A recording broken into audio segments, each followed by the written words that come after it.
வணக்கம் நண்பர்களே, இது நியூஸ் டைம் பொலிட்டிக்கல் க்ளோஸ்அப்.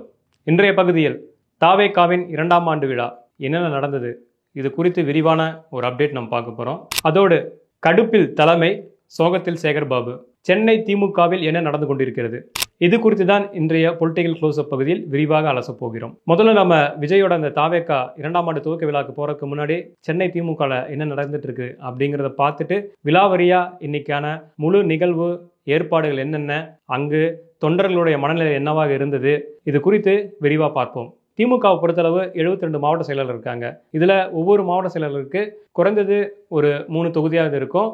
அதிகபட்சமாக 6 தொகுதி இருக்குது. அந்த அதிகபட்சமான 6 தொகுதி மொத்தம் 2 மாவட்ட தலைவர்களுக்கு தான் இருந்திருக்காங்க.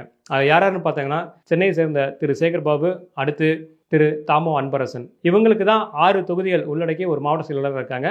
அதற்கு அடுத்தபடியாக அதிகமாக வச்சிருக்கிறது அதே சென்னையை சேர்ந்த திரு மா சுப்பிரமணியம். இவர்கிட்ட 5 தொகுதி இருக்குது.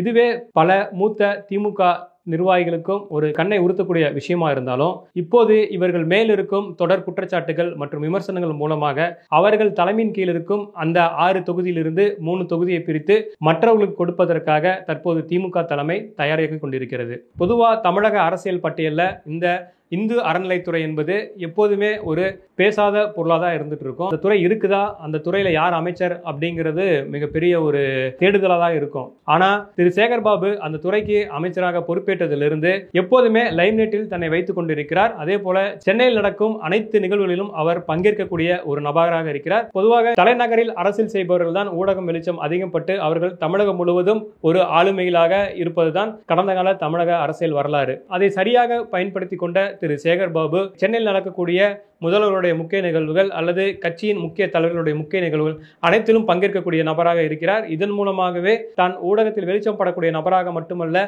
பேசுபொருளாகக்கூடிய நபராகவும் திரு சேகர்பாபு இருந்து வருகிறார். இப்படி இருந்துட்டு இருந்த நிலையில தான் இப்போது திரு உதயநிதி ஸ்டாலின் துணை முதல்வரான பிறகு சென்னையில் நடக்கக்கூடிய பல்வேறு நிகழ்வுகளுக்கு அவர் சென்று கொண்டிருக்கிறார். அவருக்கு பின்னால் திரு சேகர்பாபுவும் செல்கிறார். இப்படி இருக்கக்கூடிய ஒரு சூழல் தான் திரு உதயநிதி ஸ்டாலின் துணை முதல்வராக பொறுப்பேற்கிறார். தொடர்ந்து கட்சி நிகழ்ச்சிகள் மட்டுமல்ல, அரசு நிகழ்வுகளும் சென்னையில் பல்வேறு இடங்களில் பங்கேற்கக்கூடிய ஒரு நபராக இருக்கிறார். இவருக்கு அடுத்தபடியாக திரு சேகர்பாபு தற்போது தள்ளப்பட்டு இருக்கிறார். இப்படி இருக்கக்கூடிய ஒரு சூழல்ல தான் தற்போது இருக்கக்கூடிய தலைமையை பற்றி தனது ஆதங்கத்தை தனது சகாக்களிடம் பகிர்ந்து இருக்கிறார். இந்த விஷயம் திமுக தலைமைக்கும் சென்றிருக்கிறது. இதை கவனத்தில் எடுத்துக் கொண்டிருக்க திமுக தலைமை திரு சேகர்பாபு மீது நடவடிக்கை எடுக்க காத்துக் கொண்டிருக்கிறார்கள். அதன் ஒரு பகுதியாக அவரிடம் இருக்கும் அந்த 6 தொகுதியை பிரித்து மற்ற ஒரு மாவட்ட செயலாளரை நியமிக்க திமுக தலைமை ஆயத்தமாகி வருகிறது. அந்த இடத்திற்கு எக்மோர் தொகுதியின் திமுக எம்எல்ஏவாக இருக்கக்கூடிய பரந்தாமனோ அல்லது இளம் சுருதியோ இடம்பெறலாம் என்கிற ஒரு தகவலும் அறிவாலயம் வட்டாரத்தில் பேசப்படுகிறது. கட்சி சார்ந்த விஷயங்கள் மட்டுமல்ல, தனது நிர்வாகம் சார்ந்த விஷயத்திலும் தொடர்ந்து திரு சேகர்பாபு மீது அதிருப்தியான தகவலை கட்சி மேலிடத்திற்கு கொண்டு செல்கிறார்கள். அதில் குறிப்பாக வடசென்னை வளர்ச்சி திட்டத்தில் இவர் தற்போது வகிக்கக்கூடிய துறையிலிருந்து நிதியை எடுத்து அதில் செலவிட்டு வருவதாகவும் ஒரு குற்றச்சாட்டு வைக்கப்படுகிறது. இது எந்த அளவிற்கு உண்மை என்பதும் அவர் சொல்லும் பதிலை பொறுத்தே இருக்கிறது. இப்படி கட்சியிலையும் கட்டம் கட்டப்பட்டிருக்கிற திரு சேகர்பாபு நிர்வாக ரீதியாகவும் பல்வேறு சவால்களை தற்போது சந்தித்துக் கொண்டு வந்திருக்கிறார் என்கிறார்கள் அவருக்கு நெருக்கமானவர்கள். அது குறிப்பாக சொல்ல போனோம்னா, இந்த வடசென்னை வளர்ச்சி திட்டம் அப்படிங்கிறது சமீபத்தில் அறிவிக்கப்பட்டது. அந்த வடசென்னை வளர்ச்சி திட்டத்தில் முக்கிய பங்கு திரு சேகர்பாபு இருக்குது. ஏன்னா இது அவருடைய மாவட்ட சார்ந்த தொகுதிக்குள் வரக்கூடிய ஒரு திட்டமாகும். அதற்காக இவர் தன் துறையிலிருந்து பல்வேறு விஷயங்கள் அதில் பங்களிப்பு செய்கிறார் என்கிற ஒரு விமர்சனமும் வைக்கப்படுகிறது. அதில் குறிப்பா சிஎம்டி மற்றும் சென்னை மாநகராட்சி இருக்கக்கூடிய சில விஷயங்களை வடசென்னை வளர்ச்சி திட்டத்திற்காக அவர் பயன்படுத்துகிறார் அப்படிங்கிற மிகப்பெரிய குற்றச்சாட்டும் வைக்கப்படுகிறது. எனவே கட்சி ரீதியாகவும் சரி, துறை ரீதியாகவும் சரி, தற்போது மிக பெரும் தர்ம சங்கடத்தில் இருக்கக்கூடிய திரு சேகர்பாபு மீது தலைமையிடம் புகார் நேரடியாக சொல்லப்பட்டிருக்கிறது. அவ்வாறு சொல்லப்பட்டாலும் முதல்வர் திரு ஸ்டாலின் அவர்களுடைய தொகுதியான கொளத்தூரை கிட்டத்தட்ட திமுக ஆட்சியில் இல்லாத காலத்தில் பார்த்து கொண்டதில் மிக முக்கிய பங்கு வகிக்கக்கூடியவராக திரு சேகர்பாபு இருந்திருக்கிறார். அந்த பாசத்தின் வெளிப்பாடுதான் இவர் மீது எவ்வளவு புகார்கள் அடிக்கினாலும் தலைமை கண்டுகொள்வதில்லை என்கிற ஒரு மன வருத்தமும் சென்னை திமுகவினரிடம் இருக்கிறது. இன்றைக்கு திரு விஜய் அவர்கள் தனது கட்சியின் 2ஆம் ஆண்டு விழாவை சிறப்பாக கொண்டாடியிருக்கிறார். கிட்டத்தட்ட ஒரு மாத காலமாக இந்த விழாவிற்கான ஏற்பாடுகள் அக்கட்சியின் நிர்வாகிகளால் முன்னெடுக்கப்பட்டது. தாவேகாவில் இன்று பல லட்சம் பேர் உறுப்பினர்களாக இருந்தாலும் அதில் குறிப்பாக 2000 பேர் மட்டும் தேர்வு செய்து அவர்களுக்கான அடையாள அட்டை வழங்கி இன்றைய நிகழ்வு சிறப்பாக நடத்தி முடித்திருக்கிறார்கள். இன்றைய நிகழ்வில் தான் தான் அரசியல் மேடையாக தாவேகா அலங்கரித்திருந்ததாக பார்க்க முடிகிறது. காரணம் என்னவென்றால், இதுக்கு முன்பு விஜய் கூட்டிய மாநாட்டில் 4 பேர் மட்டும்தான் மேடையில் இருந்தார்கள், மற்றவர்களெல்லாம் ஒரு ஓரத்தில் இருந்தார்கள். ஆனால் இன்றைய நிகழ்வில் கட்சியின் முக்கிய நிர்வாகிகள் மற்றும் சமீபத்தில் அறிவிக்கப்பட்ட மாவட்ட தலைவர்கள் பலரும் அந்த மேடையில் வீற்றிருந்தார்கள். இன்றைக்கு திரு விஜய் மாநாட்டை போல வெகு சிறப்பாக ஒரு சிறப்புரை ஆற்றுவார் என்று பல பேர் எதிர்பார்த்திருந்த நிலையில் வாட் ப்ரோ அப்படின்னு கேட்கக்கூடிய ஒரு நிலையில தான் இன்று விஜயோட பேச்சு ஒரு மேலோட்டமானதாக இருந்திருக்கிறது.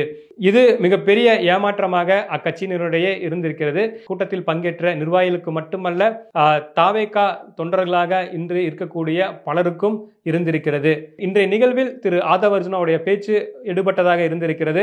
அதோடு கூட்டணிக்கான பதில் சொல்லியிருப்பதோடு தங்களுக்குள் இருக்கும் உட்கட்சி விவகாரங்கள் ஏதும் இல்லை என்பதையும் தெளிவுபடுத்தியிருக்கிறார். ஆதவ் அர்ஜுனாவுக்கு அடுத்தபடியாக திரு பிரசாந்த் கிஷோரின், அதாவது தேர்தல் வியூக வகுப்பாளராக இருந்து தற்போது ஒரு கட்சியின் தலைவராக இருக்கக்கூடிய பிரசாந்த் கிஷோரின் பேச்சும் மிக பெரிய வரவேற்பை பெற்றிருக்கிறது. பொதுவா மாற்று மொழியில் பேசக்கூடியவர்கள், அதாவது இந்தி ஆங்கிலத்தில் பேசக்கூடிய தலைவர்களின் பேச்சு அங்கு வந்திருக்கும் தொண்டர்களுக்கு மொழிபெயர்ப்பாக்கம் செய்யப்பட்டால்தான் ஓரளவுக்காவது புரியும். அதற்காக இவர்கள் கைத்தட்டலோ அல்லது விசிலடிக்கும் ஒரு செயலும் இருக்கும். ஆனால் திரு பிரசாந்த் கிஷோரின் பேச்சு இன்று அந்த அரங்கத்தில் உள்ளவர்களுக்கு மிக தெளிவாக விளங்கி இருக்கிறது என்பதுதான் ஒரு கூடுதல் சிறப்பாக இருந்திருக்கிறது. இன்றைய விழா வெகு சிறப்பாக இவர்கள் ஏற்பாடு செய்து ஒழுங்குமுறைப்படுத்தி அவர்கள் ஒருங்கிணைத்திருந்தாலும் பல்வேறு எதிர்மறையான செயல்களும் இன்று அரங்கேறி இருக்கிறது. அதாவது இன்றைய நிர்வாகிகள் பல பேர் தங்களுடைய சொந்த வாகனத்தில் வந்திருக்கிறார்கள். அவ்வாறு வந்தவர்களுக்கு அந்த இடத்தில் பார்க்கிங் என்பது மிகப்பெரிய சவாலாக இருந்திருக்கிறது.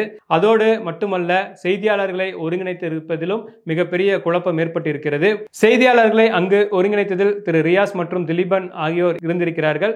அவர்கள் முதலில் வந்த செய்தியாளர்களை அனுமதித்து அவர்களுக்கான இருக்கைகளில் அமர வைத்திருக்கிறார்கள். பல செய்தியாளர்கள் வெளியே கட்சியினுடைய நபர்களையோ அல்லது நிர்வாகிகளையோ சந்தித்து பேட்டி காண்பதில் ஆர்வமாக இருந்திருக்கிறார்கள். அதற்கு பிறகு உள்ளே செல்லும் போதுதான் அங்கு நிகழ்ச்சி ஏற்பாட்டாளர்களுக்கும் செய்தியாளர்களுக்கும் இடையே வாக்குவாதம் ஏற்பட்டிருக்கிறது. இதில் இன்றைக்கு ஒரு செய்தியாளர் தாக்கப்பட்டிருக்கிறார். இது இந்த நிகழ்ச்சி சரிவர ஏற்பாடு செய்யவில்லை என்பதை வெளிக்காட்டியிருக்கிறது. அதோடு மட்டுமல்ல, நாம் ஏற்கனவே சொன்னது போல இந்த பார்க்கிங் விவகாரமாக இருக்கட்டும் அல்லது நிர்வாகிகளுக்குள்ளே எத்தனை பேரை உள்ளே அனுமதிக்கப்படுகிறார்கள் என்கிற முன்கூட்டியான விவரமாக இருக்கட்டும். ஏனென்றால் பல நிர்வாகிகள் இன்று அங்கு வெளியே வந்து காத்திருந்து திரும்பி சென்றதையும் நாம் பார்த்தோம். அதில் குறிப்பாக அக்கட்சியின் பிரபலமாக கருதப்படக்கூடிய நடிகர் திரு தாடி பாலாஜியும் இன்று ஏமாற்றமே மிஞ்சியதாக வெளியே சென்றிருக்கிறார். இந்த நிகழ்ச்சி ஏற்பாடுகள் எல்லாம் ஒரு பக்கம் இருந்தாலும் திரு விஜய் காட்டமாக பல விஷயங்கள் இன்று பேசுவார் என்று எதிர்பார்க்கப்பட்டது. ஆனால் நாம் ஏற்கனவே நேற்றைய பொலிட்டிக்கல் க்ளோஸ்அப்பில் சொன்னது போல கட்சியினுடைய கட்டமைப்பை பற்றி அதிகம் பேச போகிறார் என்பதை நாம் சொல்லியிருந்தோம்.